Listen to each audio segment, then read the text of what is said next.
물론 여긴 국민 라디오.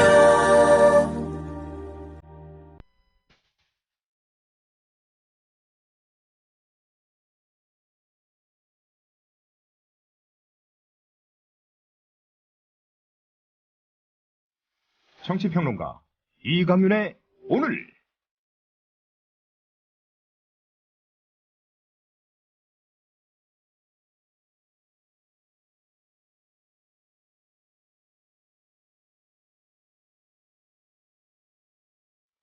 안녕하십니까, 이강윤입니다.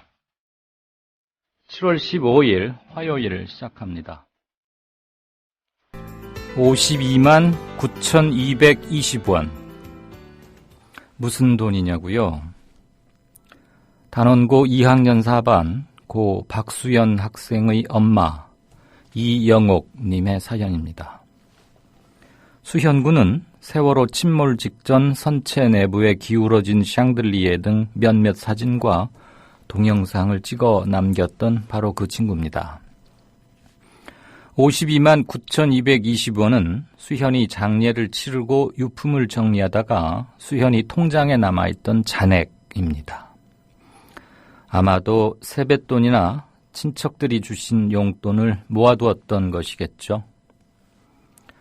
수현이 엄마 아빠가 팽목항에 머물 때 제대로 보도하지 않아 분노하기도 했고 따라붙는 기자들 등살에 귀찮기도 했지만 그래도 몇몇 언론은 있는 그대로 보도해줘서 고마웠고 제대로 된 언론의 필요성을 절감해서 이달 초 독립언론 뉴스타파에 아들의 유산 전액을 기부했습니다. 지금 이 더위에 세월호 가족들은 최후의 수단으로 단식 중입니다. 이강윤의 오늘 팀은 물론 저희 국민라디오와 국민TV도 박수연 군과 그 부모님의 마음을, 세월호 가족들의 호소를 결코 잊지 않겠습니다. 잠시 후 시작합니다. 부장님, 대리운전은 뭐 부를까요? 아, 대리운전 블랙박스 주는 1800-6606 대리운전이 있지 않은가? 아, 20회 이용시 블랙박스를 주는 1800-6606 블랙박스 대리운전이요? 그럼 검색창에 블랙박스 대리운전을 검색해보게. 홈피에는 다양한 상품들도 있다네. 저기 부장님, 블랙박스 대리운전에서는 국민TV에 후원도 한다면서요. 자네도 블랙박스도 주고 후원도 하는 1800-6606 이용하게. 역시 대리운전은 1800-6606.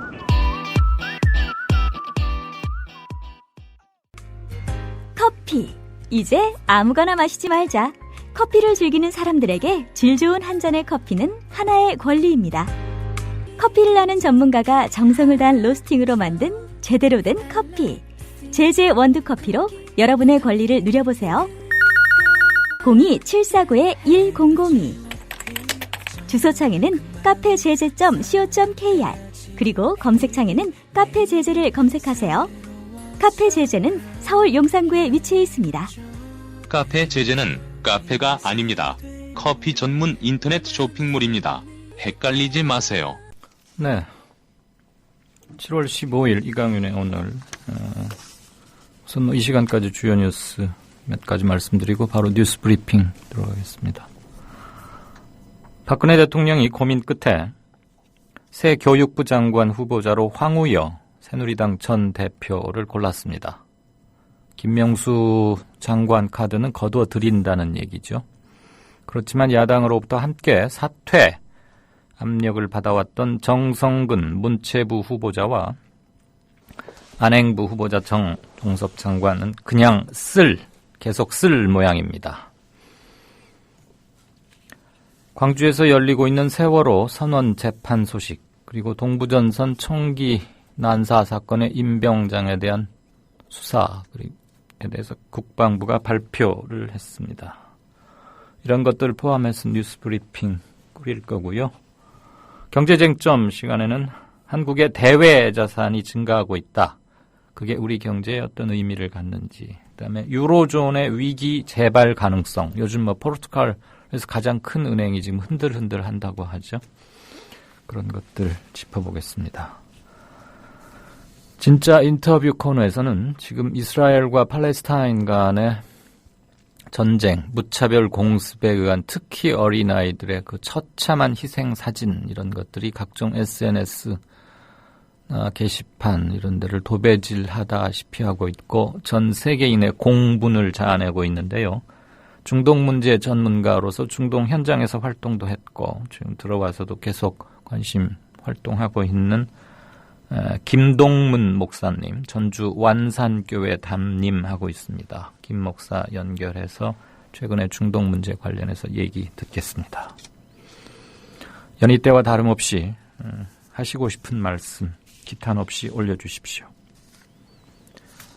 자, 안은필 기자 어서 오십시오. 예, 안녕하세요. 뉴스 브리핑 시작하죠. 황우여 전 새누리당 대표 이번에 이제 교육부 장관으로 이분 쓰겠다 이거죠? 예, 그렇습니다. 민경욱 청와대 대변인은 오늘 브리핑에서 박근혜 대통령이 김명수 교육부 장관 후보자에 대한 지명을 철회하고 새 교육부 장관 후보자로 황우여 전 새누리당 대표를 내정했다고 밝혔습니다. 또 신설된 청와대 인사수석 비서관에는 중앙인사위 인사정책국장을 지낸 정진철 전 행정중심 복합도시 건설청장이 내정됐습니다. 세월호 참사 대처에 대한 책임을 지고 사의를 표명한 이경옥 안전행정부 제2차관의 후임에는 이성호 전 국방대 총장이 내정됐습니다. 네, 황우여 전 대표는 당대표 그만두고 나서 국회의장 나갔다가 큰 표차로 지고 좀 그래도 뭐 모양이 안 좋았었는데 돌려막기 이런 소리 안 나올까 싶어요.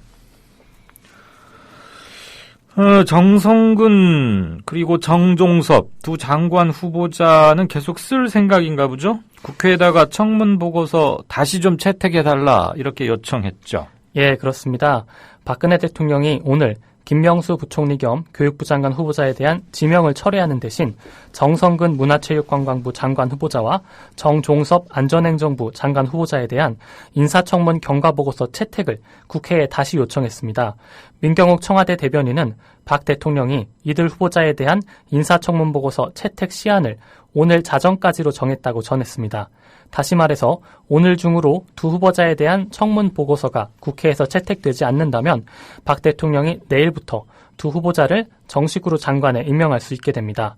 결국 김 후보자 지명을 철회하는 대신에 정성근, 정종섭 후보자에 대한 지명은 강행하겠다는 뜻을 내비친 겁니다. 이에 대해서 새정치연합은 정성근 후보자에 대한 임명 강행은 국민 모욕이라며 강하게 반발했는데요. 박범계 새정치연합 원내대변인은 자격 없는 후보자에 대해서 대통령이 임명을 강행한다면 그것은 국민을 모욕하는 일이다. 대한민국 품격과도 맞지 않다라고 주장했습니다. 네, 어제 저희 프로에 전화 연결해서 출연했던 안민석 새누리당 의원은 진짜 인터뷰 코너에서 정성근 장관 후보자에 대해서 미국 이민법 사기범이다. 뭐 이런 얘기를 했는데요. 예. 그래요. 박 대통령이 오늘 김무성 새누리당 신임 대표 뭐 새로 어제 뽑힌 사람들 만났죠? 그 무슨 얘기들 오갔어요? 예, 박 대통령은 오늘 청와대에서 새누리당 신임 지도부와 오찬을 함께 했는데요. 박 대통령은 내각 2기가 이제 시작된다며 당도, 새 지도부도 출범을 하고 같은 시기에 같이 출범을 하게 되면 처음부터 호흡을 맞추기에 좋을 수도 있다라고 말했습니다. 이에 대해서 김무성 새누리당 대표는 제가 수락연설에서 말씀드렸지만 우리 모두는 풍어동주, 어떤 비바람 속에서도 한 배를 탄 공동 운명체라며 대통령을 잘 모시고 잘 하겠다고 화답했습니다. 한편 서청원 최고위원은 건강상의 이유로 오늘 오찬에 불참했습니다. 갑자기 아팠대요. 어디 서청원 의원이? 혹시 2등에서 속상해서 안 온 거 아니고요? 잘 모르겠습니다. 네. 풍어동주? 이런 건 또 어디서 잘 찾아서 하는 말이야. 어려운 말 잘 쓰네요. 세월호 국민대책회의, 세월호 특별법 제정 청원하는 국민 서명서 350만 명이죠, 1차분. 예. 국회에 제출했네요. 예, 세월호 참사 국민대책회의는 오늘 서울 여의도공원에서 기자회견을 열고 세월호 참사 진상규명을 위한 특별법 제정을 청원하는 국민 350만 명의 서명서를 국회에 제출했습니다. 기자회견이 끝난 뒤에 세월호 유가족과 시민 800여 명은 여의도공원을 출발해서 국회의사당까지 행진을 벌였습니다. 내가 조금 전에 안민석 새정치민주연합 의원인데 새누리당이라고 발언했습니다. 정정합니다. 지금 광주에서 재판, 세월호 선원들 현장 재판 열리고 있는데 승무원들 카카오톡 주고받은 내용이 공개됐죠? 예, 좀 그렇습니다. 소상하게 읽어봐 주세요. 뭐 이상한 소리들이 많고 그렇던데. 예, 세월호 침몰 이후에 승무원들이 주고받은 카카오톡 메시지가 오늘 광주지법에서 공개됐습니다. 3등 항해사 박모 씨는 선배 2명과 함께 앞으로 있을 수사에 대한 대처 방안을 논의했는데요. 박 씨는 민사소송에 대비해야 한다라는 선배의 조언에 무조건 책임 회피식으로 이기적일 수 있지만 선장 책임으로 말해야 하냐라고 선배에게 되물었습니다. 또한 이준석 선장의 무책임한 선상 근무를 지적하는 내용도 있었는데요. 박 씨는 선장님이 갑자기 말도 안 하고 방에 들어가서 기관장님이 그 노인네 어디 갔어? 라고 묻고는 방에 가서 보니까 핸드폰을 하고 있었다고 했는데 카톡이나 게임이 아닐까 싶다라고 선배에게 말했습니다. 이준석 선장의 휴대전화에는 게임 어플리케이션 8개가 깔려 있었다고 검찰은 전하고 있습니다. 네, 그 노인네 어디 갔냐? 핸드폰 하고 있다. 그 맹골 수동가 그랬죠? 예. 그 조심조심 지나가야 한다는 어려운 항로. 네. 그런데도 그 시간에 현장이 아무 말도 안 하고 그냥 가버렸다. 알겠습니다. 승무원들뿐만 아니라 승객들이 주고받은 카톡 메시지도 공개됐어요. 예, 세월호 참사로 희생된 한 학생은 너무 무서워 캐비닛이 떨어져서 옆방 애들이 깔렸어 라면서 4월 16일 오전 10시 12분에 마지막 메시지를 보냈고요. 또 배가 기울어졌어 계속 가만히 있으래 라는 메시지는 오전 9시 58분에 화물들이 바다로 다 떨어지고 난리가 났다. 지금 전기도 다 나감 이라는 메시지는 오전 9시 20분과 21분에 이런 메시지들 통해서 배안 상황을 짐작해 볼 수가 있었습니다. 네. 이건 또 무슨 얘기입니까? 세월호 피해 학생에 대한 대학 입학 지원 특별법이 가결이 됐는데 유가족들은 특례 입학 그런 거 해주지 마라, 해줄 필요 없다. 네. 그리고 공식적으로 중단을 요청하기도 했어요. 근데 왜 그 별로 원치도 않는 걸 이렇게 막 해가면서 오해를 사고 이런답니까? 예, 오늘 국회 교육문화체육관광위원회가 오늘 오후입니다. 오늘 오후에 세월호 침몰 사고 피해 학생의 대학 입학 지원 특별법을 심의 가결했는데요. 이 특별법은 세월호 참사 피해 학생을 대학의 정원 외에 입학 정원의 1% 범위 내에서 특례 입학할 수 있도록 했습니다.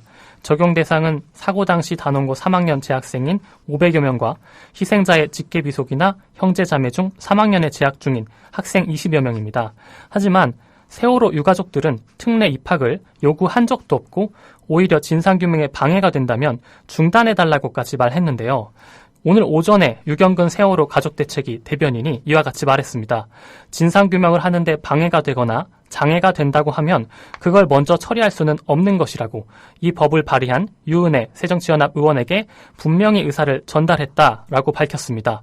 또 유 대변인은 심지어 중단할 수 있으면 중단해달라고 요청했다면서 일부 극우 세력들이 마치 유족들이 대학 특례 입학을 요구하고 있는 것처럼 매도당하고 있는 것에 대해서 강한 유감을 나타냈습니다.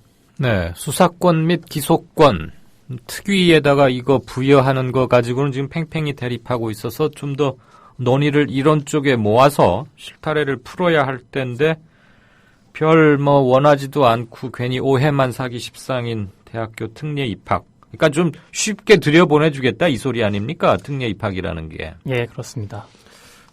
조금 이해가 잘 안 갑니다. 그 국회 상임위원회별로 뭐 다르긴 하지만. 자, 그리고 유 대변인 관련 또 하나 있어요. 아고라 청원란에 뭐 세월호 특별법 반대한다는 서명운동도 지금 벌어지고 있다고요? 예, 그렇습니다. 다음 아고라 청원란에는 세월호 특별법 안건 중 초법적인 보상안과 추모안에 반대합니다. 라는 제목의 서명이 지난 9일부터 진행 중입니다. 이 시각 현재 5천여 명이 서명을 한 상황인데요. 이 글의 첫 머리에는 속보, 단원고 대학 특례 합의 1%로 확정되었네요. 현재 3학년 전원, 전국에 힘겹게 대입 공부하는 고등학생들과 뒷바라지하는 부모님들께 미안합니다. 지켜주지를 못해서 라고 적혀 있습니다. 하지만 앞서 전해드린 대로 유가족들은 특례 입학을 요구한 적도 없고 또 유가족들이 요청하는 세월호 특별법에는 과도한 보상안이 담겨 있지 않습니다. 유가족들은 무엇보다 진상규명이 먼저라는 입장입니다. 5일부터 시작됐으니까 지금 10하루째인데 5,000명 정도 서명했다 이거죠? 네. 이 서명 받아서 어디에 쓴답니까? 그까지는 제가 아직 확인을 못했습니다. 예. 어디 국회나 어디 관련 기관에 내나 해서. 동부전선 총기 난사 사건. 임모병장에게 조직적 왕따가 가해졌다. 이런 거 밝혀졌죠? 예, 그렇습니다. 육군 중앙수사단이 임 병장이 입대 후에 일부 간부와 동료 병사들로부터 지속적으로 왕따를 당하자 임 병장이 동료를 죽이고 자신도 죽겠다는 생각으로 범행을 저질렀다고 밝혔습니다. 그러면서 수사단은 사건 당일인 지난달 16일 밤 임 병장이 소총을 겨누거나 신속하게 이동하는 모습이 담긴 폐쇄로 TV 화면도 공개했습니다. 수사단은 이 과정에서 임 병장이 10여 발을 단발로 사격했고 일부는 조준 사격도 했다고 설명했습니다. 육군본부 헌병실장 손종출 준장은 임 병장이 사건 당일 초소순찰 일지 뒷면 거표지에 자신을 빗댄 그림이 더 늘어난 것을 보고 입대 후 간부나 동료 병사들부터 무시나 놀림을 당하는 스트레스를 받았던 일을 회상하면서 범행을 저질렀다고 밝혔습니다. 선 준장은 또한 임 병장이 이런 상태로 전역해 서해에 나가도 살 수가 없다. 동료들을 모두 죽이고 나도 죽을 생각으로 범행을 저질렀던 것으로 조사됐다라고 밝혔습니다. 네. 예상했던 게 크게 빗나가지 않는군요. 그런데 국방부가 사건 발생부터 수습 및 체포 후 수사 상황 브리핑하는 동안에 말이 오간 게 한두 번이 아닌데 왔다 갔다 한 게 네. 지금 5인 사격이 수색 과정에서 말이죠. 5인 사격이 총 3차례였던 것으로 밝혀졌답니까? 예, 그렇습니다. 수사단이 임 병장과 군 수색팀이 모두 6차례 마주쳤는데요. 그 가운데 한 차례는 상부 보고가 늦었고 2차례는 곧바로 전투행동에 돌입하지 못하는 등 3차례의 부실 대응이 확인됐다고 수사단이 밝혔습니다. 아울러 수색팀 소대장이 팔 관통상을 입은 적이 있었는데요. 이 역시 임 병장이 쏜 총알이 아니라 5인 사격으로 확인됐고 수색병력 간의 5인 사격은 모두 3차례로 확인됐다고 설명했습니다. 네. 한 번은 임 병장한테 경례도 붙이고 지나가고 그랬다면서요. 예. 경찰이 전교조 홈페이지 서버 압수수색했네요. 물론 영장은 받아서 한 거겠죠? 예, 그렇습니다. 전국 교직원 노동조합 소속 교사들의 국가공무원법 위반 혐의를 수사 중인 경찰이 전교조 홈페이지 서버를 압수수색했습니다. 서울 종로경찰서는 전교조 홈페이지 서버를 압수수색해 법원의 법외노조 판결에 반발한 조태투쟁과 시국선언 관련 자료를 확보했는데요. 경찰은 전교조 홈페이지의 게시판과 메일 등을 확인해서 조태투쟁과 시국선언에 참여한 교사들과 그 경위를 확인할 예정입니다. 이에 대해서 전교조 측은 공공의 이익을 위해 신념과 양심을 표현한 교사들에게 정치 탄압을 가하는 것이라고 비판했습니다. 또 정부의 이 같은 조치는 교원에 대한 정치적 차별 중단을 촉구한 국제노동기구 권고에 위배된다며 이를 바로잡기 위해서 내일 국가인권위원회에 진정서를 제출할 계획이라고 밝혔습니다. 네. 올 상반기 동안 집회 및 시위 과정에서 사법 처리된 사람이 작년보다 900명, 퍼센테이지로는 약 70%나 그렇게 많이 늘어났답니까? 예, 그렇습니다. 어마어마하군요. 네, 경찰청이 올 상반기 동안 불법 집회 시위 등으로 모두 2,320여 명을 사법 처리했고 이 가운데 19명은 구속했다고 밝혔습니다. 이 같은 사법 처리 인원은 지난해 같은 기간보다 930여 명, 약 70% 가까이 는 것인데요. 구속자 수도 2배가 넘게 늘어났습니다. 경찰은 이 밖에 폭력 시위 혐의자 650여 명을 현장에서 연행했고 체증 판독을 통해 사법 처리한 사람도 450여 명으로 역시 지난해보다 증가했다고 밝혔습니다. 네, 지금 여기서 사법 처리했다는 것은 훈방하지 않고 구속이나 입건 등 아무튼 벌을 받은 사람들 얘기를 하는 거죠. 네, 입건을 한 경우를 네. 말하는 겁니다. 그 별장 성접대 의혹이 다시 불거져 가지고 좀 곤혹스러울 텐데 김학의 전 법무부 차관 변호사 사무실 내겠다고 뭐 신청서 냈던 모양인데 그거 퇴짜 맞았다면서요? 예, 뭐 퇴짜는 아니고 스스로 철회하긴 했지만 사실상 퇴짜라고 볼 수 있을 것 같습니다. 서울지방 변호사회가 오늘 최근 변호사 등록 신청서를 제출한 김학의 전 차관에게 신청을 철회하라고 권고했습니다. 이에 김 전 차관이 권고를 받아들였다고 밝혔습니다. 서울변회는 수사 대상에 올라있는 법조인의 경우에 통상 변호사 등록을 보류하고 신청 철회를 권고하고 있는데요. 김 전 차관은 지난해 건설업자 윤중천 씨에게 성접대를 받은 혐의로 검찰 수사를 받았고 무혐의 처분됐습니다. 하지만 지난주에 자신을 성폭력 피해자라고 밝힌 여성 이모 씨가 김 전 차관을 다시 검찰에 고소해 서울변호사협회가 이를 문제 삼은 겁니다. 그러면 지금 다시 수사에 들어간답니까? 예, 그렇습니다. 권고를 받아들여서 스스로 거둬들인 거 그거 퇴짜 맞아요. 네. 어제 뭐 안민석 의원이 뭐 국민 TV에서 좀 밝혀주세요 그랬는데 뭐 대단히 그렇게 중요한 건 아닙니다만 이건 짧게만 좀 전해주세요. 네. 그 정성근 문체부 장관 후보자 인사청문회 열렸던 당일 저녁 정회 도중에 뭐 이제 직원들하고 밥 먹으면서 폭탄주가 좀 몇 순배 돌고 했다는데 여기 문체부 차관이 참석한 것으로 확인이 됐죠. 그 이름하고 뭐 그런 것만 그냥 얘기하세요. 이렇게 뭐 중요한 네. 건 아니고요. 예. 예, 지난주 목요일에 네. 정 후보자의 인사청문회 정회 중에 있었던 폭탄주 회식 자리에 문체부 2차관 그리고 기획조정실장 등이 있었던 것으로 확인됐습니다. 네. 김종 문체부 2차관은 이에 대해서 정회라고 들어서 대기하고 있었는데 행정실에서 청문회가 유회됐다고 직원들이 들어서 청문회가 끝난 것으로 인식을 했다며 송구스럽게 생각한다고 해명을 했습니다. 아, 네. 그 뭐 같이 폭탄주 마셨다는 사람이 김종 네. 2차관입니까? 네, 그렇습니다. 그 프로야구 뭐 사무총장인가 뭐 그런 거 했던 그 사람이죠. 체육 관련 비즈니스. 예. 천안함 사건 이후로 그러니까 만 4년 만에 처음으로 정부가 대북 지원 허용했네요. 예, 정부가 민간단체의 대북 인도적 지원 사업에 30억 규모의 남북협력기금을 지원하기로 결정했습니다. 천안함 사건 이후 취해진 5.24 대북제재 조치 이후에 정부 예산으로 대북 민간단체의 활동을 지원하는 것은 이번이 처음입니다. 통일부 당국자는 오늘 북한 주민에게 실질적 도움이 되는 인도적 지원과 농축산 협력 지원을 위해 민간단체의 대북 지원 사업에 남북협력기금을 지원하기로 했다고 밝혔습니다. 네. 이게 뭐 지금 인천 아시안 게임에 왔다 갔다 하고 이런 것도 있고 하는데 해빙무드가 구조적으로 제 물꼬를 잡아가는 건지 그냥 구색 맞추기인지는 좀 더 두고 봐야 할 것 같습니다. 쌀 관세화 요번에 하느냐 10년 더 해보고 하느냐 이거 가지고 좀 말이 많은데 25일 날 오는 25일 날 최종 결정하겠다고요?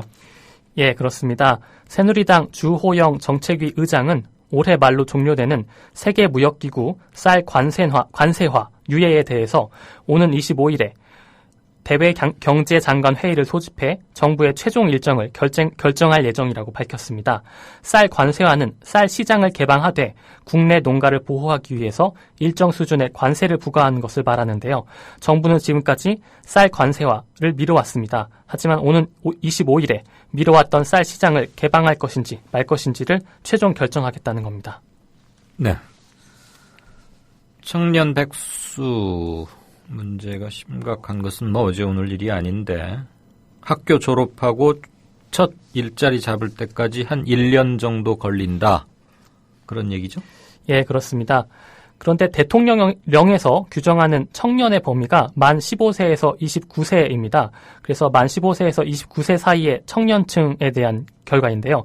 이 청년층이 학교를 그만두거나 졸업한 뒤에 첫 일자리를 구할 때까지 1년이 걸리는 것으로 나타났습니다. 이는 2006년 이후에 8년 만에 최장기간입니다. 통계청은 지난 5월에 전국의 청년층 인구는 950만 명으로 첫 취업까지 걸리는 기간이 지난해 같은 기간보다 1개월 늘어난 평균 12개월로 나타났다고 밝혔습니다. 네, 15세에서 29세까지를 청년층으로 규정하고 있군요. 아마 여기는 중퇴자, 고졸하고 대학 진학 포기한다거나 이런 네. 모든 사람들 다 포함해서 하는 얘기인데 어쨌거나 젊은 청춘들이 일자리를 잡기 위해서 1년 정도를 허송하고 있다. 또는 애태우면서 여기저기 기웃거린다 이 말이죠. 네, 그렇습니다. 자, 마지막 소식 볼까요? 기초노령연금 수급자 중 3만 명은 왜 기초연금을 못 받게 된답니까? 예, 기초노령연금 수급 대상자는 413명 정도 되는데요. 그중에 3만 명 정도는 14억에서 15억 원 이상의 고가의 자녀 집에 동거하고 있거나 고액 회원권이나 승용차 등을 갖고 있어서 기초연금 대상에서 제외될 예정이라고 보건복지부가 밝혔습니다. 나머지 기초노령연금 수급자 410만여 명은 이달부터 기초연금도 이어받게 될 것이라고 밝혔습니다. 아, 집이 아주 호사스럽거나 돈이 많거나 그런 사람들 얘기인 거예요? 예, 그렇습니다. 예. 그런 사람이 한 3만 명 정도 된다 이거죠? 네. 상당히 많군요. 네, 잘 들었습니다. 네, 고맙습니다. 고맙습니다. 지금까지 뉴스브리핑의 국민TV 뉴스의 안은필 기자였습니다. 여보, 국민TV 조합비 이제 낼 때가 됐다고 하는구만요. 오, 그려. 그 국민TV도 개국하고, 그 뉴스케이도 하던지. 달달이 11,000원 내는 거 맞죠? 11,000원만 내지 말고 좀 더 혀. 이 새싹이 돋아날 때는 물을 충분히 줘야 하는겨. 아이, 근데 인터넷으로 하려니까 보통 어려워서 뭔. 공정 언론을 꿈꾸는 미디어 협동조합 조합원이 해야 할 일. 조합비 납입입니다. 매달 고정 납입 어려우신가요? 월요일부터 금요일까지 아침 9시부터 저녁 6시까지 서울 전화 3144-0933, 3144-7737로 전화하세요. 사무국 요원들이 친절하게 안내해드리겠습니다. 서울 전화 3144-0933 또는 3144-7737. 여기는 진짜 언론, 미디어 협동조합입니다.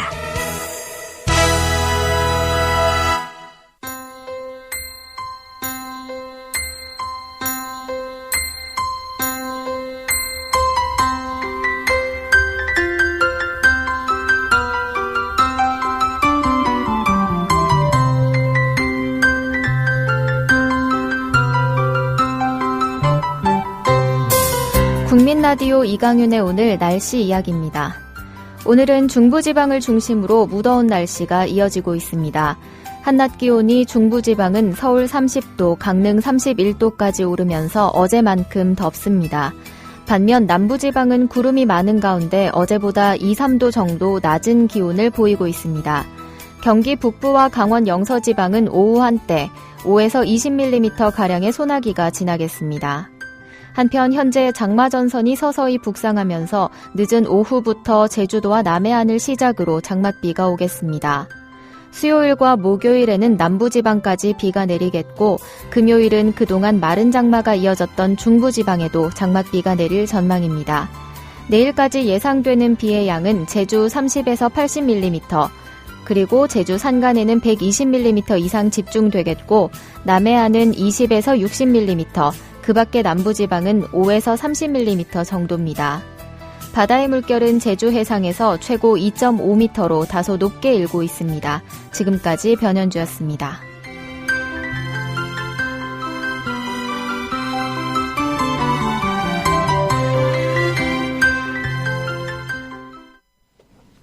네, 5시 59분 막 들어갑니다. 단원고등학교 2학년 학생들, 그러니까 수학여행에서 탈출해서 생존해 돌아온 학생들이 조금 전인 오후 5시, 그러니까 약 1시간쯤 전에 학교를 출발해서 1박 2일 예정으로 서울 국회의사당을 향해서 행진, 도보 행진을 막 시작했습니다.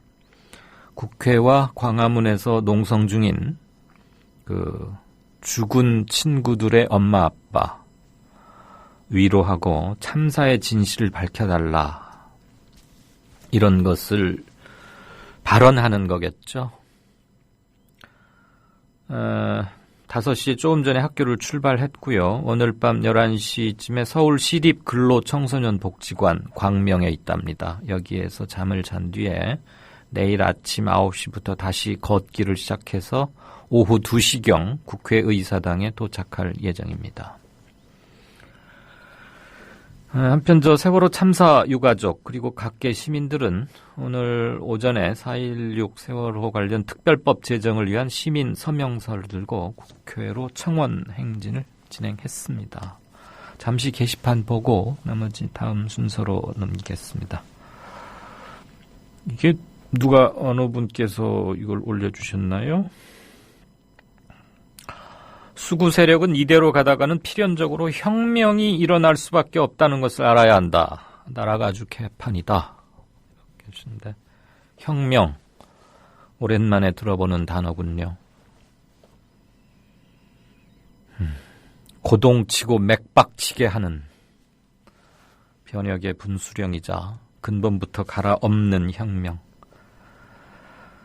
네, 이 많은 분노의 에너지들이 도대체 어떻게 수렴되고 어디로 이끌려가기, 물꼬가 방향을 잡고 있길래 이렇게 답답함만 더 커져가야 하는지, 구조적으로 그런 것들을 담아내야 하는 야당, 그리고 시민, 제 사회단체, 이런 데 유기적 관계가 그 어느 때보다 중요한데, 유가족들이 이제는 하다 못해 자식을 잃은 것만 해도 가슴이 찢어질 노릇인데 이 삼복도 이 염천에 밥을 굶어가면서 처절하게 호소를 해야 한다는 것 자체가 정말 그렇습니다.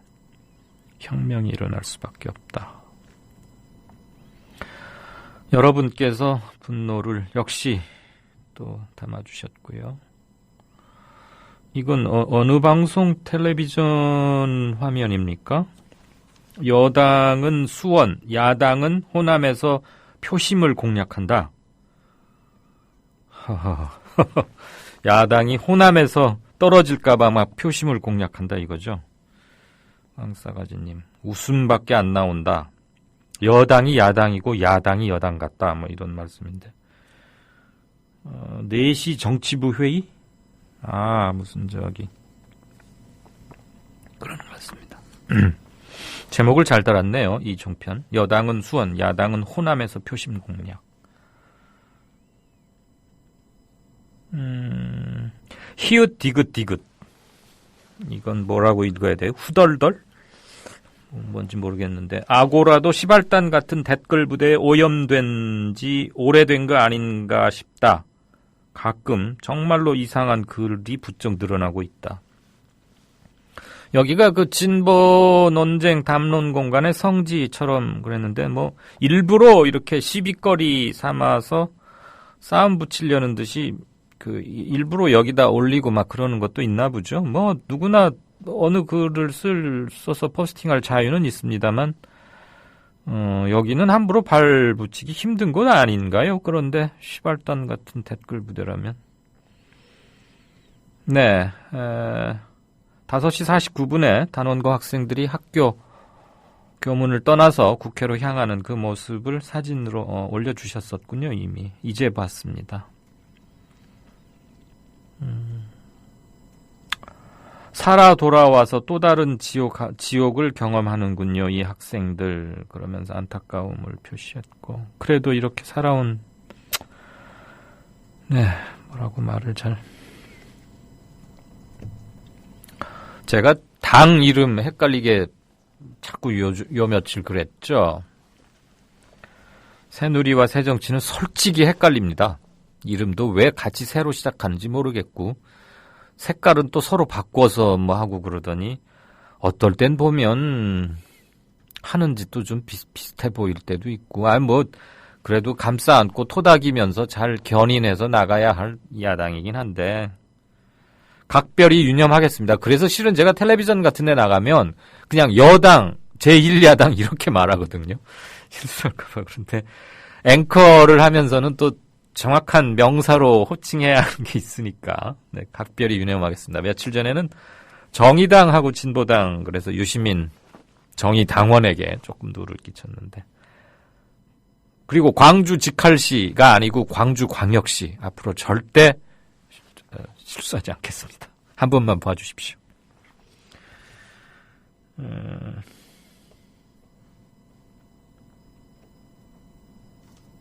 단원고 학생들 그리고 승객들이 카카오톡 메시지 나눠놓은 것도 자세하게 여기 올려주셨네요. 아까 안 기자는 이렇게 다뤄야 한 건수가 많아서 최대한 브리프하느라고 짧게 했는데 여기는 좀 상세히 해주셨고 이미 다 보도돼서 한 번씩들은 접한 내용이긴 합니다.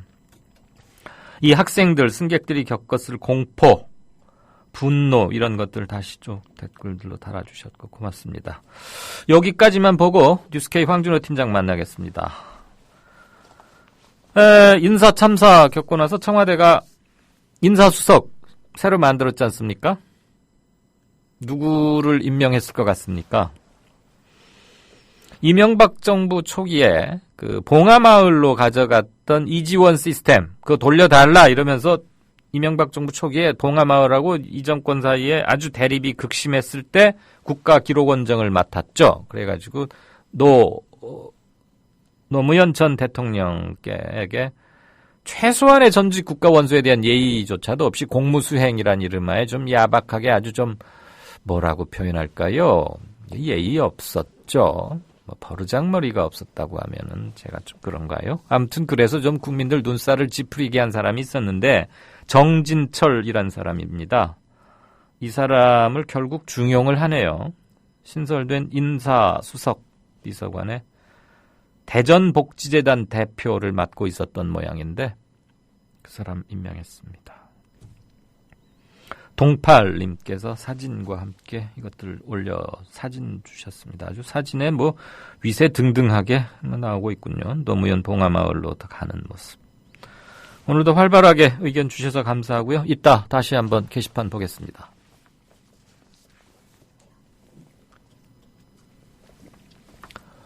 뉴스K 황준호 팀장 연결돼 있나요? 네, 안녕하십니까. 오래 기다렸죠. 네. 게시판 좀 체크하느라고. 예. 오늘은 뭡니까? 오늘은 세월호 소식 3가지 준비했습니다. 네. 첫 번째는 오늘 오전에 그 서명용지가 여의도에 도착해서 국회의장한테까지 전달이 됐는데요. 그 네. 과정에서 여러 사람이 몇백 명이 그 세월호 416을 잊지 말자라는 의미로 416개의 상자로 묶여서 이동했는데 그 장면을 저희가 취재를 했고 그다음에 오늘 5시 반부터 지금 아마 시작이 됐을 것 같은데요. 단원고 학생들 이미 떠났어요. 예, 40km를 와서 오늘 저녁 때는 그 광명 청소년 수련관에서 자고 또 내일 또 4시간씩 거의 4시간 4-5시간씩 걸으면서 여의도로 올 건데 그 행사도 취재해서 같이 묶어서 보여드릴 예정입니다. 동행 취재합니까? 그렇습니다. 네.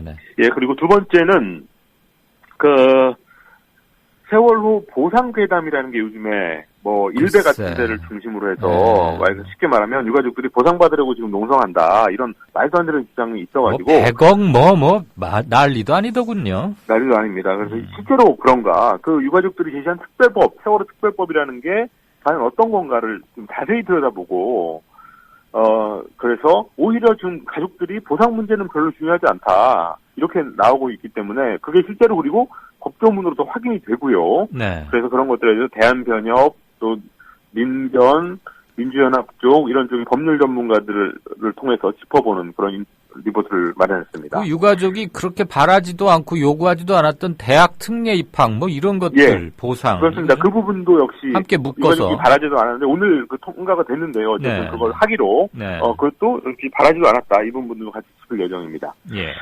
그리고 또 하나는 이제 현장 단식 농성하는 현장에 중계차가 나가 있어가지고 오늘 농성 속보라든지 그리고 김무성 대표도 이제 대표가 현장에 왔다고 합니다. 단식 농성 현장에 그래서 특별법에 대해서 이런저런 얘기를 했는데 저희 현장에서 취재했던 걸 보니까 김무성 대표가 아직 공부가 좀 덜 돼 있더라. 특별법의 쟁점이 뭐고 알맹이가 뭔지 그런 보고가 있어서 그런 문제 그리고 또 개헌절 행사로 뭐를 크게 하려고 했는데 음악회 그건 취소했다면서요? 일단 발을 뺀 것 같습니다. 그래서 그런 상황들에 대해서 중계 중계 카메라 연결해서 알아볼 예정입니다. 아, 그리고 무슨 국회 본관 앞에 지금 연좌농성, 단식농성하고 있는 유가족들한테 7월 17일 재연절 날은 행사해야 되니까 절이 옮겨가 있으라며 했다며요. 네, 어제 국회의장 정무수석 비서관이 그걸 요구하고도 했습니다. 할 말이야 도대체 그게. 예. 그리고 정치권 소식은 2가지 준비했는데요. 예. 친박 몰락에 대해서 뭐 여러 가지로 지금 기사도 많이 나오고 있는데, 예. 그것도 역시 자세히 저희식으로 정리해보는 그런 리포트를 만들어봤고, 그 다음에 정치권 연결해서 오늘 개각에 대한 오늘 어쨌든 김무성 대표 첫날에 이런저런 행보를 보였는데 대통령도 만났고 또 이런 수원에 가서 최고위원회도 열었고 그런 발언들을 어떻게 해석해야 되나 통우동주라는 말을 했는데요. 네. 대통령을 만나서 비바람 속에서 가슴배를 탔다라고 했는데 그리고 오늘 그 장관 김명수 후보자만 낙마시키고 나머지는 살리려고 하는 거에 대해서는 또 별말을 안 하고. 글쎄. 예. 참고를 반도 채 안 한 것 같아요. 그렇습니다. 참고하겠다고 그랬었잖아요, 그때. 예. 그런데 김무성 대표 역시 뭐 할 말은 하겠다 이런 식으로 얘기를 했지만 오늘 그 결정에 대해서는 지금 현재까지는 함구하고 있는 것 같습니다. 예. 그 면전에서 함부로 못 덤비겠죠, 당분간은. 예. 또 인사권이라고 생각하니까. 예, 그렇습니다. 초록이 동색이라. 저 국민 정서에 너무 반하는 사람을 계속 하는 것도 그걸 인사권이라고 해야 될지. 그렇습니다. 하여튼. 예. 그런 소식을 가지고 9시에 찾아뵙겠습니다. 알겠습니다. 예. 다음 시간 편집 잘 하시고 화이팅 하십시다. 예, 감사합니다. 지금까지 뉴스K의 황준호 팀장이었습니다. 동아일보 해직 언론인의 모임인 동아자유언론 수호투쟁위원회 김종철 위원장. 그는 국민TV 스튜디오 입구에 붙은 글귀를 감격 어린 눈으로 지켜봅니다. 그것은 자신들이 1974년 10월 24일 편집국 입구에 게시한 동아투의 결의문 사본이었습니다. 저기 스튜디오에 사진을 걸어놓은 거 보니까 저희 113명이 해직 당할 때 그것이 부당하다고 항의하시다가 자진 사퇴하신 송건호 선생님, 중앙정보부에서 받은 고문 때문에 파킨슨씨 병으로 몇 해 전에 돌아가셨고. 왜 국민TV는 40년 전 동아투의 결의문을 입구에 붙였을까요? 그 투쟁 정신을 이어받아 공정 언론을 건설하겠다는 의지 때문입니다. 이것이 어디 미디어 협동조합 몇몇 임직원만의 숙제이겠습니까? 죽은 언론인의 사회에 역사를 살아가는 모든 시민에게 던져진 사명일 것입니다. 미디어 협동조합의 조합원이 되주십시오. 국민.tv에 접속하시면 됩니다. 2014년 4월 1일은 한국 언론사의 역사적인 날이 되리라고 생각합니다. 동아투의 사람들은 뒤에서 여러분이 원하는 모든 일을 힘껏 도와드리길 약속드립니다.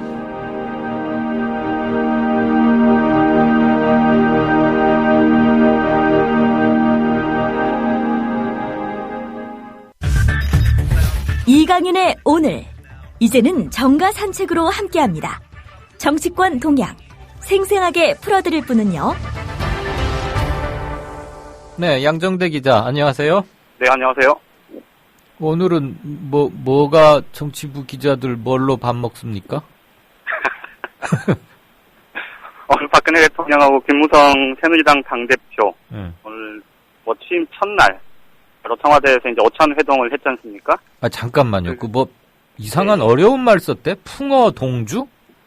풍어동주. 그 어가 무슨 무슨 어자예요? 글쎄요. 저도 모르겠는데 아이, 그 양 기자가 모르면 어떡해. 고기였잖아요. 고기였자죠? 잘 모르겠어요. 네, 나도 한문으로들 안 쓰니까 말이야, 요즘. 예, 말씀하세요. 미안해요. 아닙니다. 내가 찾아볼걸. 일단 오늘 두 사람이 이제 첫 회동을 했는데, 네. 김무성 대표가 그동안에 전당대회 과정에서 계속해서 당청관계 재조정을 얘기했었고, 네. 김기춘 비서실장, 청와대 비서실장에 대해서는 아주 강도 높은 비판들을 쏟아냈었고요.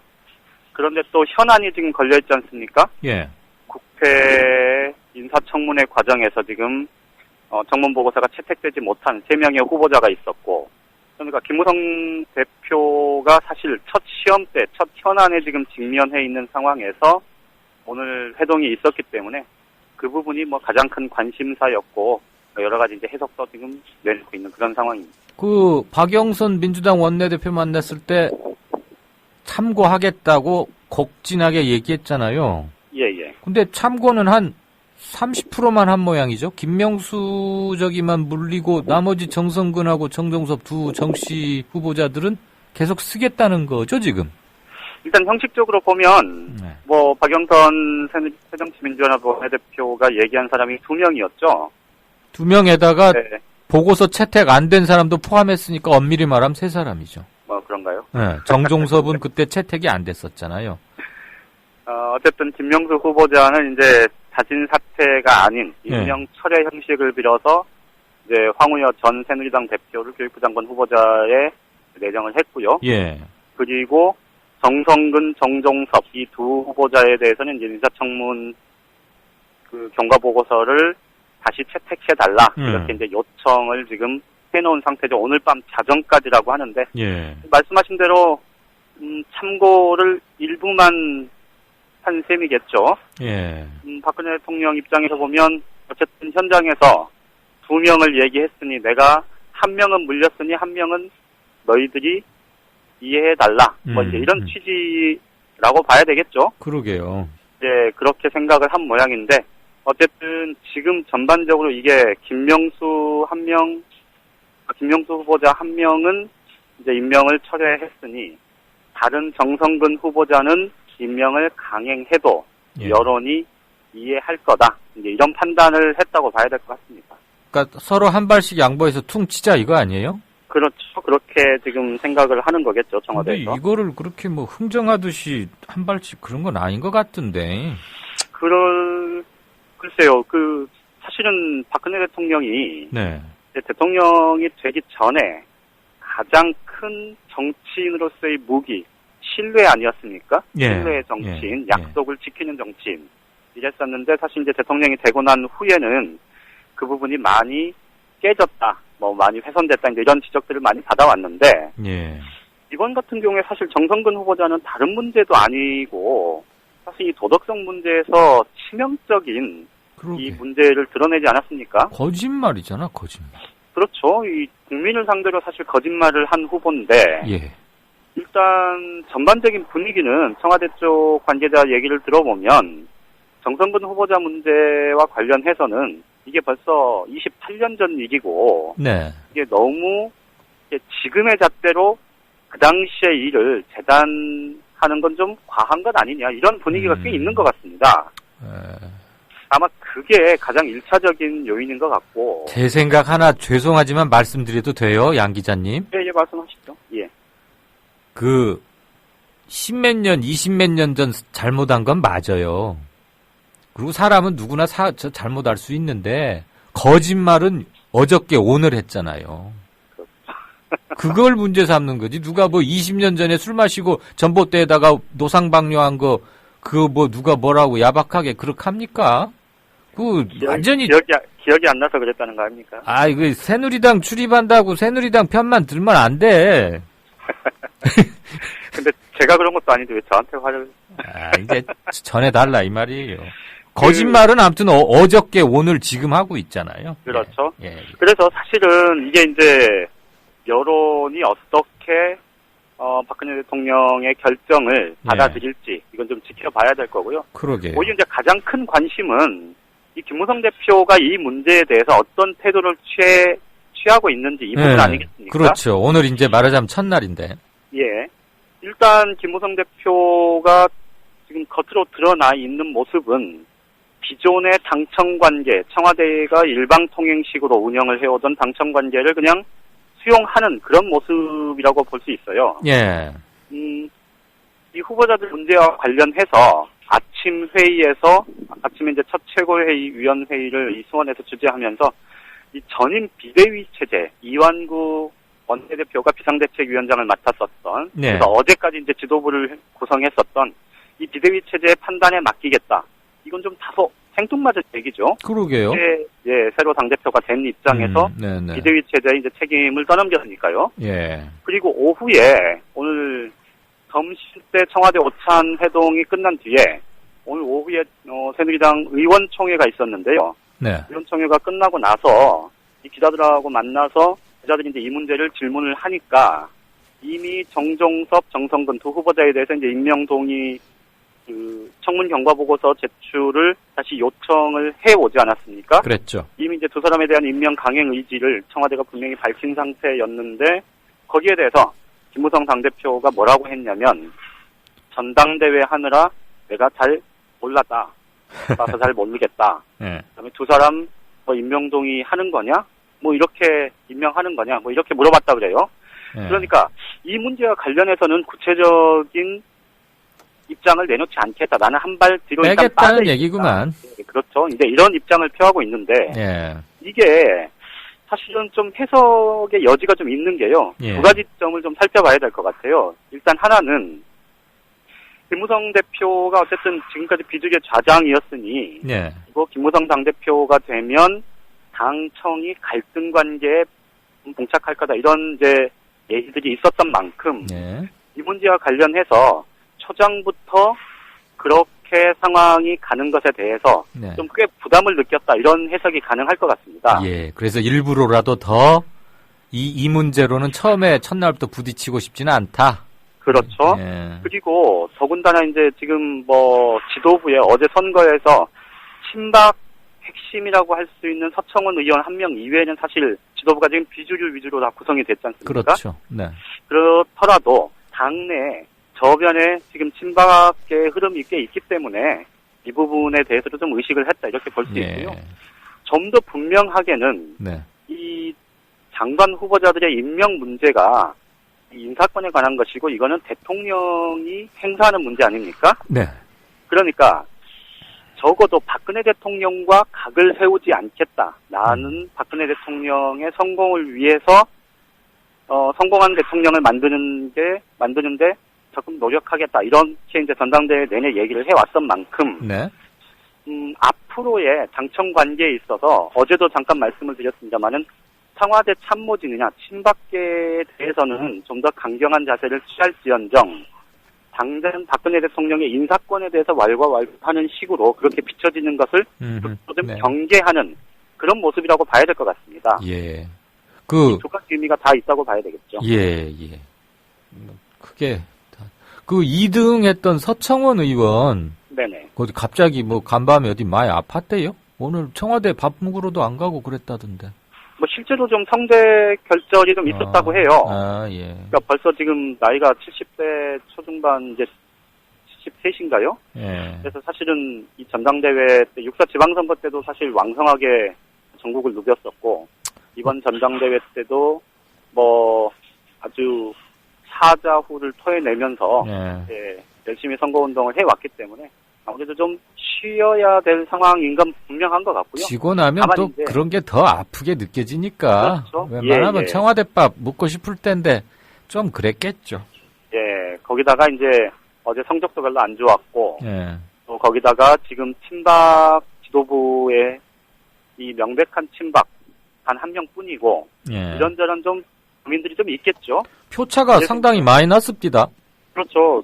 더군다나 여론조사에서 좀 차이가 많이 나고. 그러게요. 이인재 후보한테도 졌더만 저기. 대의원 투표에서는 그래도 상당히 뭐 따라붙거나 오히려 앞설 거다 이런 기대를 했었는데. 여론조사에서 한 6%가 좀 넘게 차이가 난 반면에 이 당원 대의원 투표에서는 오히려 그 차이가 더 벌어졌지 않습니까? 네. 그러니까 당심 민심에서 다 완패를 했기 때문에 그러게. 아마 내부적으로는 충격도 꽤 있었던 것 같습니다. 예. 이제 우리 양 기자님 말씀 쭉 들어보면 그림이 하나 쫙 그려지어 가고 있는데, 결국은 730 재보선 결과가 여야 관계는 물론이고, 여권 내의 권력 관계 재편에 있어서도 중요할 수밖에 없겠죠. 근데 김무성 신임 대표는 730하고 자기는 일단 선을 좀 그으려고 하지 않겠어요? 자기가 직접 공천에 개입한 것도 아니고 이랬으니까. 근데 그거는 조금 다를 수가 있는 게요. 어떻게요?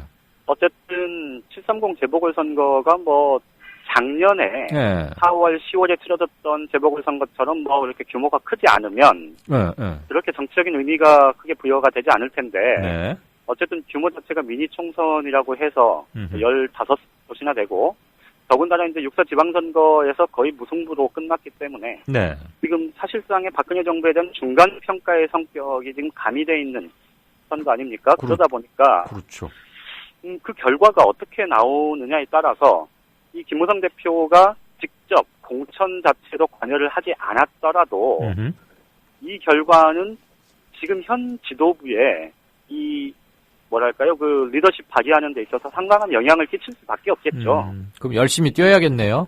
예, 제가 생각할 때는 김무성 대표가 아마 발벗고 뛸 거고요. 그런데 문제는 이 730 재보궐선거에서 지더라도 그러니까 진다는 얘기가 이제 과반 의석이 무너지면 좀 상황이 굉장히 다르겠지만 그렇죠. 그건 진짜 완패지. 네, 그 정도까지는 아니고 좀 이기는 곳이 더 적더라도 그렇죠. 그 정도 되면 김무성 대표한테 뭐 책임을 묻기는 어려울 거고요. 그렇죠. 그런데 이제 당청 관계와 관련해서는 이게 좀 분수령이 될 수 있다는 생각이 드는데요. 아하. 이거는 예를 들어서 새누리당이 완패를 하든 아니면 새누리당이 완승을 하건 아니면 무승부 비슷하게 또 나오건 그것과 무관하게 일단 7월 30일 재보궐선거는 하나의 시기적인 분기점이 될 가능성이 높은데 두 가지 의미가 있습니다. 하나는 김무성 대표 입장에서는 어쨌든 당청 관계를 제가 오늘 말씀드렸던 이 인사 문제 이런 것들만 이제 당청 관계에 걸리는 건 아니겠습니까? 그러면 이전처럼 자기가 얘기해왔던 이 수평적인 당청 관계, 새롭게 당청 관계를 재정립하는 그 시점 포인트를 분명히 잡아야 되는데 그게 결국은 재보궐선거 이후 당을 재정비하는 본격적으로 당을 재정비하는 그 시점일 거라는 거고요. 그 다음에 두 번째는 이제 성적표에 따라서 이기면 정말 김무성 대표 체제는 날개를 다는 거고 만약에 지게 되면 이 박근혜 친박 색채, 당의 친박 색채로 내후년 총선을 치를 수 없다는 게 분명해지는 것 아니겠습니까? 그렇죠. 다음 1년 반 동안 지금 큰 선거가 없기 때문에 더 이상 확인할 방법도 없고요. 그렇게 되면 김무성 새누리당을 만들어야 되는 거죠. 그렇죠. 그 시작을 730 재보궐선거를 통해서 계기로 삼아야 되는 그런 이제 뭐 시기적인 특성이 있어서 어쨌든 730 재보궐선거는 성적표와는 무관하게 그리고 성적표에 따라서는 좀 강도는 달라지겠지만 어쨌든 당청 관계의 하나의 분기점이 될 가능성은 굉장히 높다고 봐야 될 것 같습니다. 김무성표 인사는 언제쯤 할 것 같아요? 지금 김무성 대표가 얘기한 거는 어쨌든 730 재보궐선거까지는 거기에 집중하고 이후에 대당청 인사를 하겠다 이렇게 얘기를 하고 있습니다. 윤상현 사무총장하고 김무성 신임 대표하고 사이가 어떻습니까? 윤상현 사무총장은 다들 뭐 아시겠습니다마는 전두환 전 대통령의 사위였죠. 그러다가 이제 재혼을 해서 지금 롯데가의 사위가 돼 있는데 윤상현 사무총장 같은 경우는 친박 핵심 인사이면서 동시에 누님이라 그런다며. 뭐 비박계 의원들하고도 굉장히 뭐 사이가 원만합니다. 실제로 그동안 이제 당내에서 계속해서 그 서청원, 김무성 이 두 사람이 전당대회 당권을 놓고 치열하게 싸울 때 결국은 양쪽 어느 쪽이 당대표가 되든 윤상현 사무총장은 유임될 가능성이 높겠다 이런 전망들이 꽤 많이 나왔었는데요. 그래요? 그게 이 양쪽과 좀 조율이 가능한 그런 몇 안 되는 당내 핵심 인사 중에 한 명이다. 이제 이런 평가 때문인데요. 지금 현재 상황에서는 윤상현 사무총장의 유임 가능성도 배제를 할 수는 없는 상황인 것 같습니다. 알겠습니다. 저기요. 석간 신문들하고 연합통신이 좀 오보를 낸 것 같아. 풍어동주가 아니고 풍우, 비우자. 바람풍, 비우. 같은 동, 배주. 뜻을 보면 뜻을 보면 비바람이 쳐도 뭐 이런 뜻이니까. 그러니까. 근데 어가 그래서 이상했거든요. 그러니까 요즘 신문들이 한문을 안 쓰니까 이런 궁금증이 생겼다니까. 우리 시청자 게시판에 많은 특파원들께서 뭐 네이버 사전 등등등 해서 몰려주셨어요. 이따 한국일보는 괄호 속에다 한문 하나 넣어가지고 제대로 석간들 오보 바로 잡으세요. 알겠습니다. 자, 수고하셨습니다. 예, 고맙습니다. 지금까지 한국일보 양정대 기자였습니다. 2009년 돌아진 박근혜 전 대표를 달래기 위해 진이명박계가 친박근혜계의 좌장인 김무성 의원을 경선 없이 합의 추대해서 원내대표에 세우려고 했는데 미국을 방문하고 있는 한나라당 박근혜 전 대표가 당내에서 제기되고 있는 김무성 원내대표 추대 움직임에 반대 입장을 밝혔습니다. 어제 당청 회동에서 당내 계파를 초월한 탕평 인사를 추진하기로 의견을 모은 지 하루 만에 나온 부정적인 반응이어서 한나라당은 당혹감을 감추지 못하고 있습니다. 박 전 대표는 당이 잘해서 지지를 받아야지 당원 당규를 어겨가면서 원내대표를 추대하는 것은 반대한다고 말했다고 수행 중인 이정현 의원이 전했습니다. 당원 당규에 있는 대로 당당히 경쟁을 하면 되는 거지 누구에게 밀어주고 몰아주고 하는 그런 방식은 당원 당규상의 당의 혁신 방안이나 이런 게 아니다는 거죠. 박 전 대표의 입장 표명은 진정한 신뢰회복 없는 자리 나누기만으로는 당의 화합이 이뤄질 수 없다는 뜻으로 풀이됩니다. 원내대표가 될 것이라는 기대에 부풀었던 김무성 의원.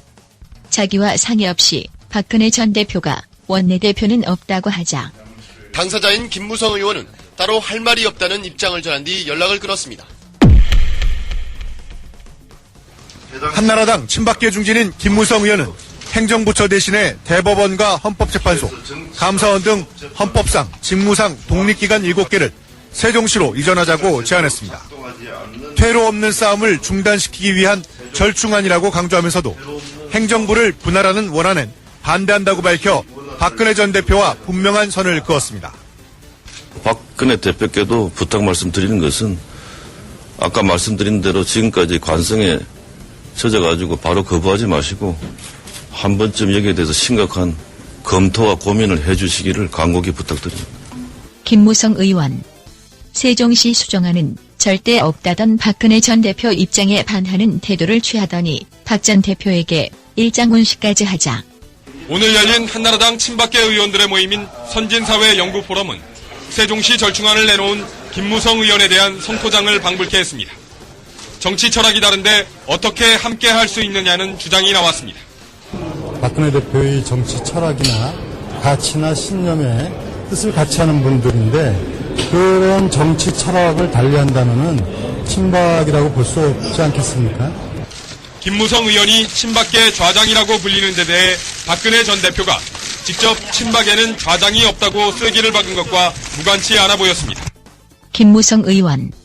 난관 끝에 원내대표가 되는데 그리고 박근혜 전 대표에게 일침을 가고 이런 가운데 한나라당 김무성 원내대표는 박근혜 전 대표에 대해서 지도자 덕목 10개 가운데 7개 정도는 아주 훌륭하지만 민주주의에 대한 개념과 사고의 유연성이 부족하다고 말했습니다. 그리고 새누리당 전당대회. 친박 서청원 의원은 김무성을 의리 없는 사람으로 몰고 저는 누가 뭐래도 30년간 정치하면서 의리는 저버리지 않았습니다.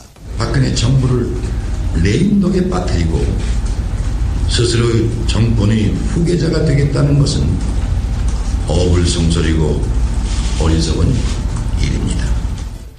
동지를 저격하고 대통령 공격에 가세하는 일은 용납할 수 없는 일입니다.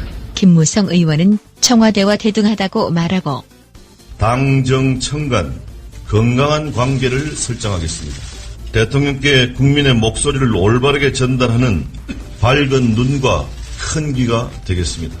청와대와 정부 그리고 우리 당이 삼각 체제를 갖추어서 서로 건강한 견제도 하고 또 서로가 서로를 자극하면서 국정 운영의 책임을 공유하고 국정 동반자로서 할 말을 하는 집권 여당이 되어야 몇 명이서 국정을 농단의 권력을 갖다 독점해서 농단하려고 하고 있습니다. 지금 현재 그런 사람들이 있습니다. 6.4 지방선거처럼 모든 것을 대통령에게 의지하는 무기력한 모습을 더 이상 보여서는 안 됩니다.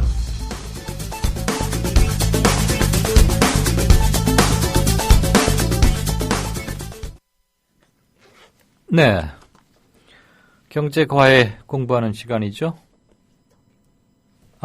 잠시 순서가 바뀌었습니다. 진짜 인터뷰 먼저 하고 경제 점검 해보겠습니다. 지금 페이스북이나 각종 SNS 보면 최대 화제는 이스라엘과 팔레스타인 가자지구 공습입니다. 참혹하죠. 중동 현지에서 활동한 바 있고 평화운동 전개해오고 계시는 중동 문제 전문가 김동문 목사님 나와 계십니까?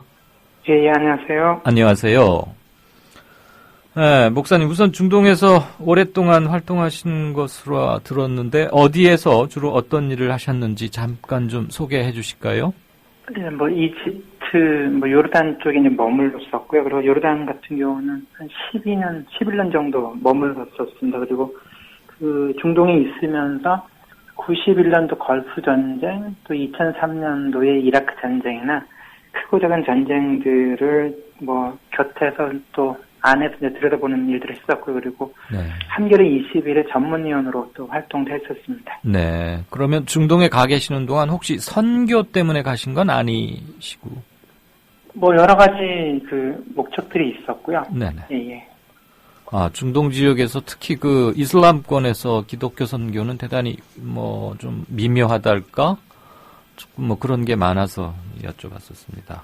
예, 미묘한 일들이 종종 벌어지긴 하죠. 네.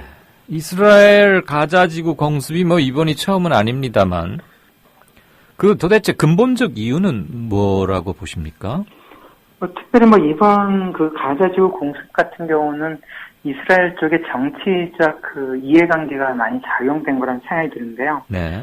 그것은 이스라엘 입장에서는 지금 팔레스타인을 이제 강하게 통제하고 자신들이 원하는 대로 조정을 해왔었는데 최근에 큰 변수가 발생됐었습니다. 그거는 어떻게 보면은 팔레스타인 내에서는 하마스라고 하는 좀 더 강경한 그 진영하고 파타라고 하는 좀 더 타협적인 진영들이 서로 갈등 관계에 있으면서 이스라엘은 그런 면 속에서 팔레스타인을 통제할 수 있는 중요한 장치를 갖게 됐었는데요.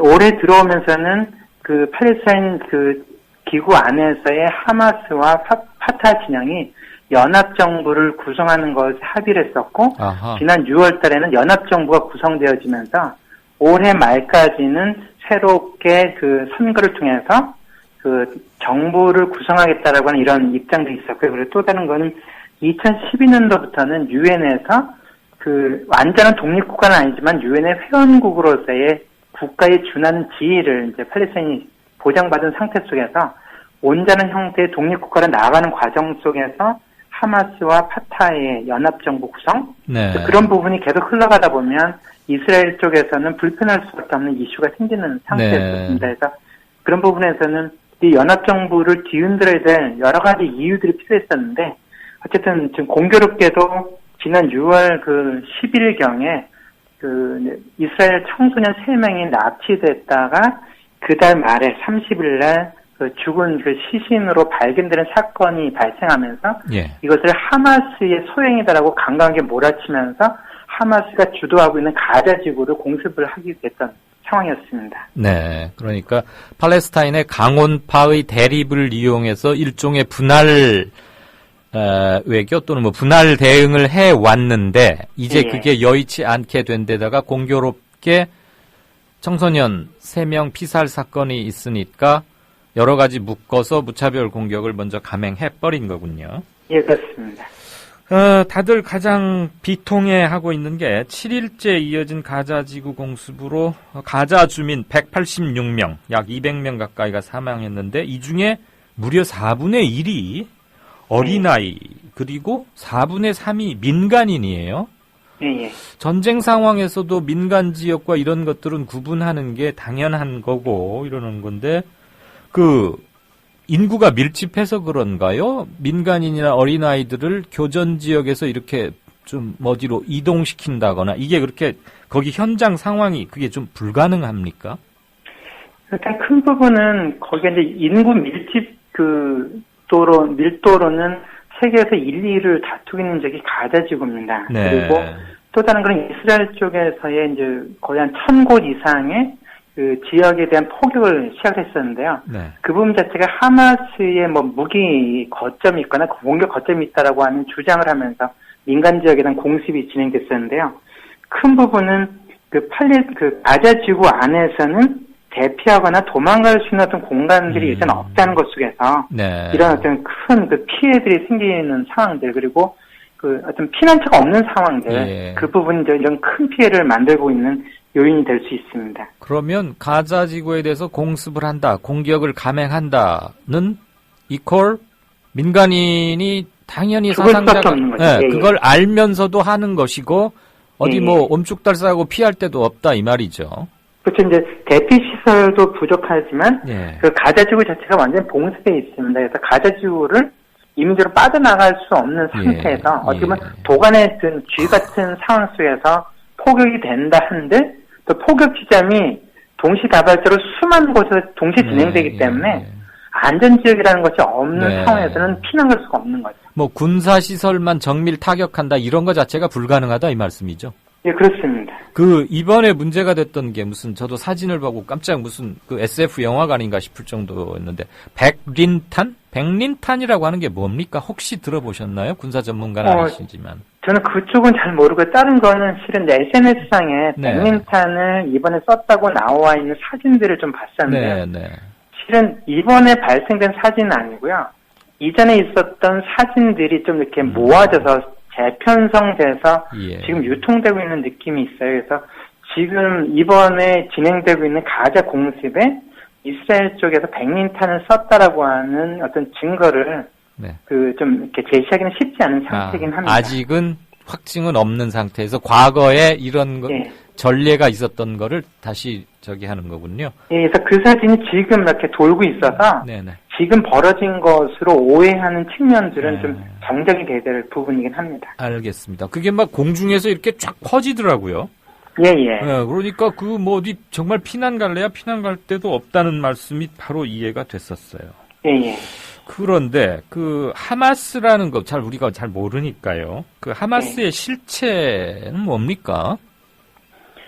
일단은 그 조금 이렇게 여러 가지 역사적 해석에는 그 논쟁이 될 수 있는데 그 팔레스타인 해방기구 즉 야세르 아라파트라고 하는 지도자를 중심으로 하는 팔레스타인 독립기구가 있었고 피에로라고 하는 거 있었어요. 예, 피에로로 이전에 나와 있었던 거죠. 그래서 그쪽을 견제하기 위해서 그 다른 쪽에서 대립각으로서 만들었던 조직이 하마스였습니다. 아하, 피에로와 대립. 예. 그래서 그렇게 됐을 때는 팔레스타인 이 진영 자체가 분열될 수 있을 때 어떤 분열을 통해서 이익을 볼 수 있는 어떤 또 다른 그 세력들이 존재할 수 있다고 생각이 들거든요. 그래서 그런 부분에서 그 출생 배경이 좀 독특했던 부분도 있었고요.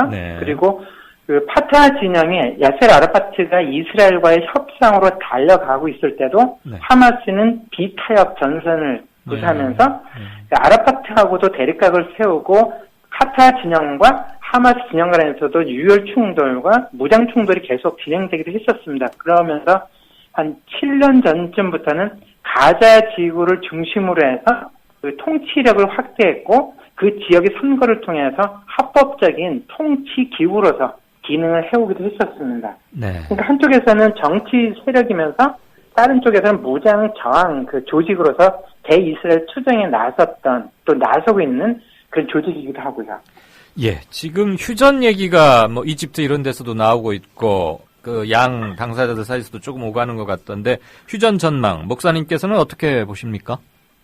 일단은 이스라엘 쪽에서는 테러를 확보한다는 면 속에서는 손해볼 것이 없는 접점이 생각이 들거든요. 일단은 이번 전쟁도 정치적인 이해득실 속에서 시작된 측면이 있었는데 스스로 전쟁을 일으키고서 스스로 빠질 수는 없었는데 때마침 그 어떤 이렇게 평화라는 명분과 뭐 이렇게 뒤로 테러가 확보된 부분 속에서는 적절한 수순에서 그 어떤 평화협상 아니면 휴전이라고 하는 그 테이블에 들어설 명분은 충분하다 생각이 듭니다. 네, 사령 뭐 휴전 이런 게 이루어진다 해도 백린탄의 사용 여부 이런 것들은 정밀하게 사후 검증이 돼서 그런 거에 대해서는 그 민간인 피해 이런 것들은 그 뭐 이미 돌아가신 분들은 어쩌겠습니까만 확실한 제재가 있어야 되는 게 아닌가 그런 생각을 목사님 말씀 듣다 보니까 생각이 나는군요. 예, 오늘 복잡했던 중동 문제 알아듣기 쉽게 잘 설명해 주셔서 대단히 감사합니다. 고맙습니다. 예, 감사합니다. 네, 지금까지 중동 문제 전문가인 김동문 목사님과 이스라엘의 가자지구 공습에 대해서 얘기 나눴습니다. 지금 여러분께서는 정치평론가 이강윤이 진행하는 이강윤의 오늘을 듣고 계십니다. 이강윤의 오늘은 팟캐스트 포털 팟빵에서 다시 들으실 수 있습니다. 의견과 건의가 있으시면 게시판에 남겨주세요.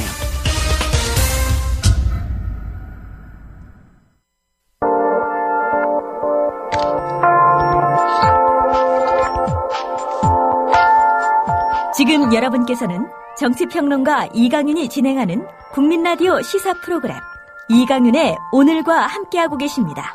계속해서 오늘의 경제 쟁점을 짚어봅니다.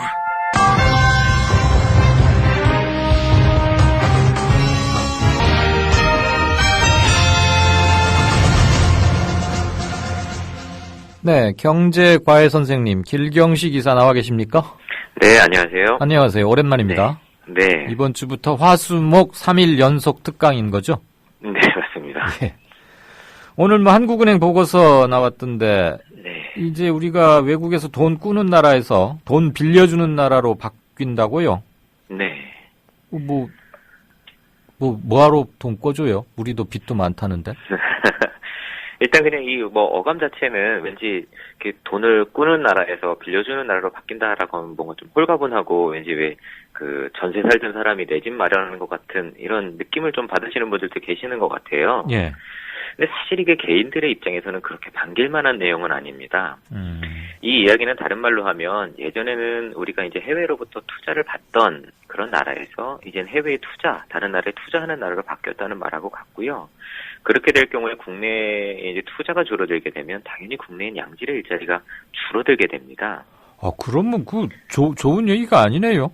네. 그러니까 이 이야기는 결국에 이제 돈 많은 대기업들이 해외에 이제 투자를 많이 하고 있다라는 그냥 그런 뜻일 뿐이지 이게 국가 경제 전체적으로 국민 소득이 더 나아졌다 이런 의미하고는 거의 관계가 없는 상황이거든요. 우리나라 경제 구조상으로 봤을 때. 예. 반면에 이제 큰 흐름에서 보게 되면 내수 위주의 기업이라든지 가게는 앞으로 이제 더더욱 경기가 나빠지고 안 좋아질 수밖에 없어서 좀 더 힘들어질 수밖에 없을 것으로 보여지는 상황인데요. 네. 일단 좀 수치를 먼저 좀 살펴보면 한국은행은 이 대외 자산, 대외 부채와 관련한 통계를 1994년서부터 발표를 하고 있는데 우리나라는 계속 이제 그동안 아직까지도 순대외 부채 국가입니다. 그러다가 이제 2007년도에 가장 많이 이게 증가를 해서 그때 당시로 한 2천억 달러 이상이었었고 그때 이명박 대통령 취임하고 그럴 때 아니에요? 맞습니다. 그때 당시가 가장 빚이 좀 많았었습니다. 네. 그래서 이때 당시로 한화로 한 220조 원 가량까지 부채가 증가를 했다가 그 이후로는 이제 계속 감소를 하면서 올해 3월 말에는 이제 43억 달러, 한화로 하면 한 4조 4천억 원 정도까지 감소를 하고 있는 상황이고 한국은행에서는 이제 이런 추세로 왔을 때 1-2년 내에 대외 자산이 대외 부채보다 이제 더 많아질 것으로 보인다라고 예상을 하고 있는 상황인 겁니다. 불과 한 5, 6년 사이에 굉장히 많이 줄었는데 2천억 네. 달러에서 43억 달러면 어마어마하게 줄은 것 같은데 네. 외국에 우리가 빚지고 있던 거는 이렇게 갑자기 줄고 자산은 어떻게 해서 또 이렇게 확 늘어나고 그랬대요? 일단은 이게 가장 큰 건 국내 대기업들의 해외 직접 투자의 증가라고 할 수가 있겠습니다. 대기업들이 이 해외 직접 투자한 액을 살펴보면 가장 많이 급증을 한 게 2007년과 2008년에 각각 25조 원, 45조 원 한 해에 이렇게 갑자기 폭증을 하게 됩니다. 그래서 그 이후로 계속 급증을 하면서 2013년도 기준으로 봤을 때 지금 180조 원 가량을 해외 직접 투자하고 있는 것으로 나타나고 있는데요. 네. 아까 빚이 제일 많았을 때가 220조라 그랬는데 현재 180조의 해외 직접 투자를 하고 있다라고 하면 이 양이 정말 어마어마하다라는 걸 아실 수가 있겠는데 네. 그리고 나서 또 우리나라가 좀 한 가지 좀 특별한 경향 중에 하나가 2011년도서부터 계속 경상수지 흑자가 엄청 크게 나타나고 있다라는 뉴스가 계속되고 있는데 예. 이는 물론 수출을 많이 하고 있는 면도 있지만 수출은 전에도 말씀드렸던 것처럼 2011년부터 정체입니다. 그런데 경상수지가 커진 이유 중에 하나는 뭐냐면 대외 직접 투자 수입이 급증하고 있다라는 겁니다. 예. 이건 뭐냐면 2007년 8년도서부터 국내 대기업들이 해외에 직접 투자했던 그러니까 해외 공장 지은 데서 이제 본격적으로 수익이 발생하면서 그 돈들이 배당금이라든지 그 수익금들이 국내로 이제 본격적으로 들어오고 있다라는 겁니다. 네. 거기에다가 또 이제 삼성하고 현대차 그룹 외에는 국내에 투자할 만한 기업들이 계속 이제 줄어들고 있다 보니까 외국인 투자자들은 국내에 투자했던 돈들을 계속 이제 빼내가고 있는 상황이고 국내 투자를 하던 국내 투자자들도 이제 해외 직접 증권 투자, 그러니까 해외 주식이나 다른 자산들의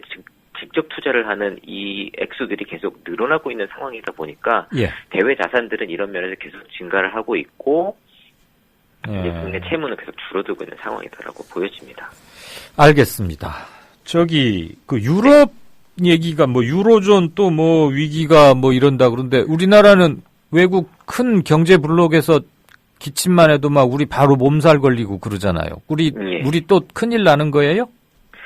일단은 유럽하고는 뭐 미국이나 중국에 비해서는 이게 교역량이 좀 상대적으로 적다 보니까 아무래도 영향이 좀 적긴 하지만 근데 유럽연합이 워낙 덩치가 큰 미국만큼 덩치가 크니까요.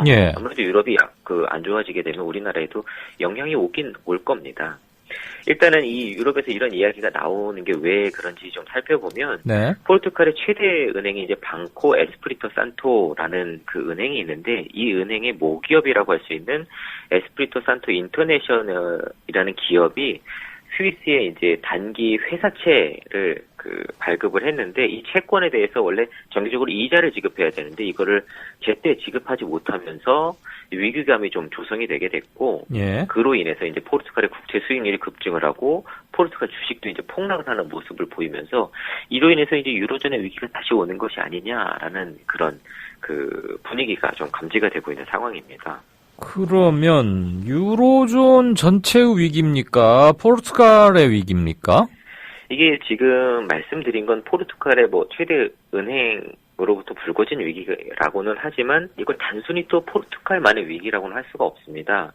왜냐하면 많이들 아시겠지만 유럽연합이란 건 말 그대로 느슨한 의미의 국가와 같거든요. 그러다 보니까 모든 것들이 좀 긴밀히 연결되어 있습니다. 그래서 나라들 간의 기업들 간에 주고받는 영향력이 굉장히 크다고 할 수가 있겠는데 그래서 지금은 포르투갈 한 은행에서 이런 위기가 발생을 했지만 이게 언제든 다른 유럽의 나라, 다른 기업들에게 비슷한 문제가 그러니까 도미노 현상처럼 한 은행이 혹은 한 나라에서 위기가 발생하면 이게 급격하게 다른 나라들로 연결될 가능성이 굉장히 높다라는 겁니다. 이유가 서로 다 묶여 있으니까 어디 한 군데서 고장이 생기면 연쇄적으로 도미노처럼 이렇게 된다 이 말씀 같아요.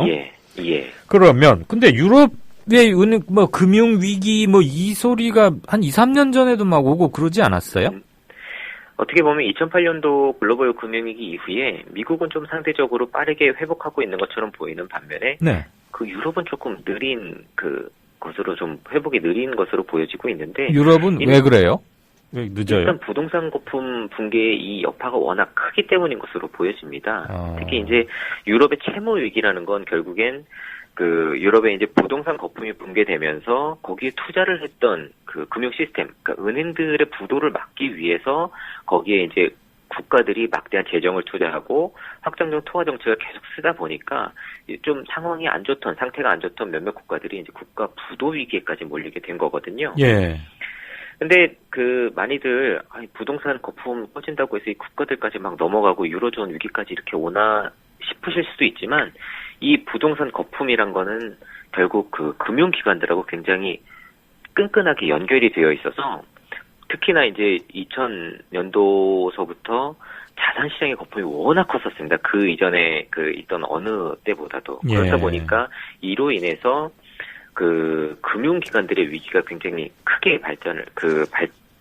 발생하게 됐고, 무엇보다도 유럽에서는 나라가 여러 개도 쪼개져 있고, 미국과는 다르게 통화정책을 나라별로 할 수밖에 없다 보니까 미국은 이 통화 정책을 실시해서 특정 금융기관 혹은 특정 회사 지원이 가능한데 유럽연합에서는 특정 국가 혹은 특정 회사의 지원이 어렵다 보니까 상황이 안 좋은 국가들은 안 좋아지는데 지원을 해주기 굉장히 어렵고 전체적으로 지원을 해주다 보면 상황이 오히려 더 나은 나라들에게만 이게 어떻게 보면 혜택이 정부 정책의 혜택이 돌아가는 이런 상황이 발생을 하다 보니까 유럽연합에서는 미국만큼 이런 대책들이 잘 먹혀 들어가지 않는 그런 상황이 계속 좀 발생하고 있는 거다라고 할 수가 있겠습니다. 이거 오랫동안 앓게 되는 치통 같은 문제로 들리네요. 맞습니까? 굉장히 좀 회복되는데 시간이 좀 더디게 걸릴 것 같아요. 더구나 이게 위기 자체가 워낙 컸었고. 오늘 경제 공부는 2가지 여기까지 듣겠습니다. 고맙습니다. 네, 감사합니다. 네, 김광수 경제연구소의 길경식 연구이사였습니다.